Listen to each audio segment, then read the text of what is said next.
Não sei se vocês já ouviram falar sobre o termo gaslighting.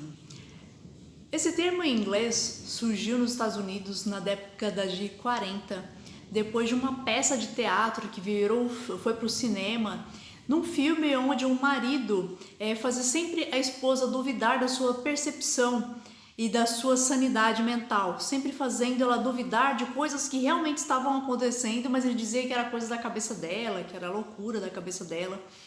E esse termo se popularizou e hoje ele faz parte, inclusive, do Código Penal brasileiro e também da Lei Maria da Penha, né?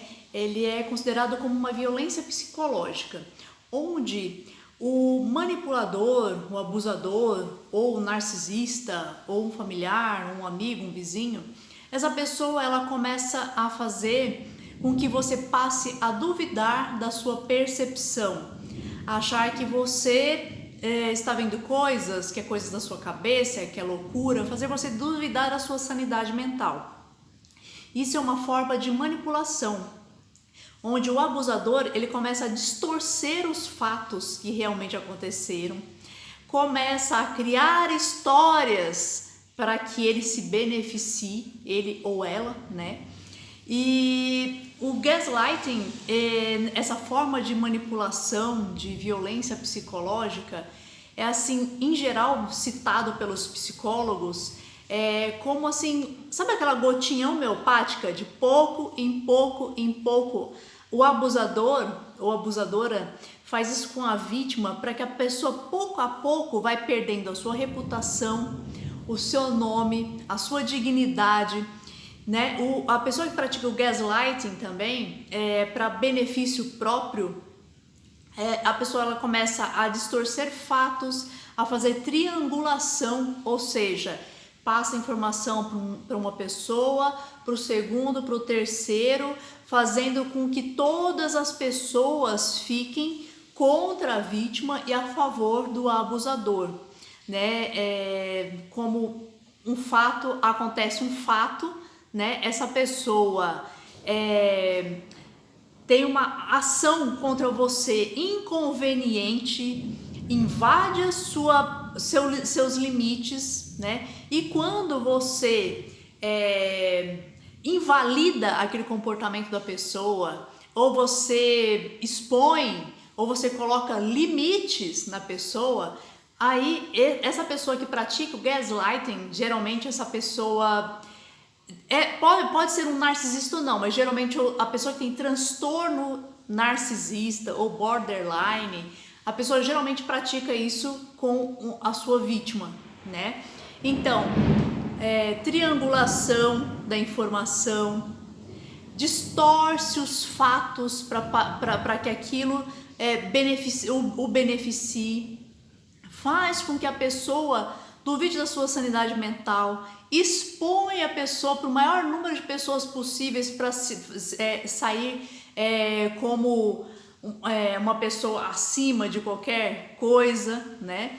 Então, o gaslighting, ele está dentro do Código Penal brasileiro já, ele também está dentro da Lei Maria da Penha, defende as mulheres que também passam muito por isso, né? Principalmente nos seus relacionamentos, com os seus familiares, com a pessoa que convive, mas isso é muito comum de se ver, a gente vê isso o tempo todo. Quantas vezes a gente passa por situações onde a pessoa nos desrespeita, nos humilha publicamente, você passa por uma grande injustiça, e aí quando você vai colocar o seu limite, ou você vai invalidar o comportamento daquela pessoa, geralmente, né, tem uma rede de apoio que acha muito bonito aquele comportamento, né? E quando você invalida, o abusador ou abusadora vai fazer com que tudo aquilo se reverta contra você. Você é louca, você distorce todos os fatos para que a pessoa se beneficie, começa a falar para o maior número de pessoas, inventa até mentiras para que ele ou ela saia de uma forma muito bonita da situação. Muitas vezes você é chamada até de inconveniente quando você finalmente reagiu a uma ação desrespeitosa e colocou limite na pessoa e mostrou que a pessoa passou do limite. Então, isso é um gaslighting, né? Que é um termo que se popularizou nos Estados Unidos após esse filme e depois se tornou lei em muitos países, faz parte da violência psicológica no Brasil e em muitos países, né? Então, vai aqui mais uma questão para o nosso despertar de consciência, né?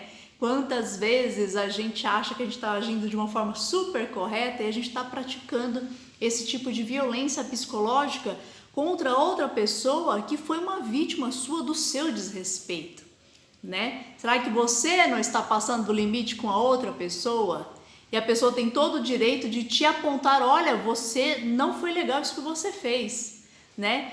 E você aprender a conversar. A comunicação resolve muita coisa. Quem não sabe conversar, tudo leva para acha que tudo é discussão, que tudo é inconveniente, que tudo é loucura, que você tem todos os direitos de desrespeitar quem você quiser, né? Então, assim, a gente às vezes precisa parar e refletir, né?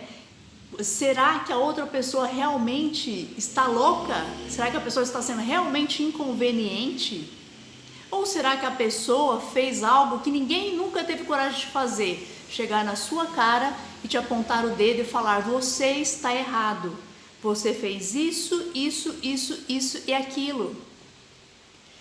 Você parar e refletir e aprender a conversar pode evitar muito essa situação fantasma, né? De fazer com que a pessoa comece a duvidar até da sua sanidade e que as pessoas ao redor passem a duvidar da sanidade mental da sua vítima, né? A difamar, a caluniar, a queimar a reputação da sua vítima só para que você saia como o bonitão ou a bonitona da situação, né? Então, às vezes a gente precisa parar e refletir sobre as ações que às vezes a gente pratica, às vezes sem nem perceber, e às vezes a gente está abusando psicologicamente de alguém, tá bom?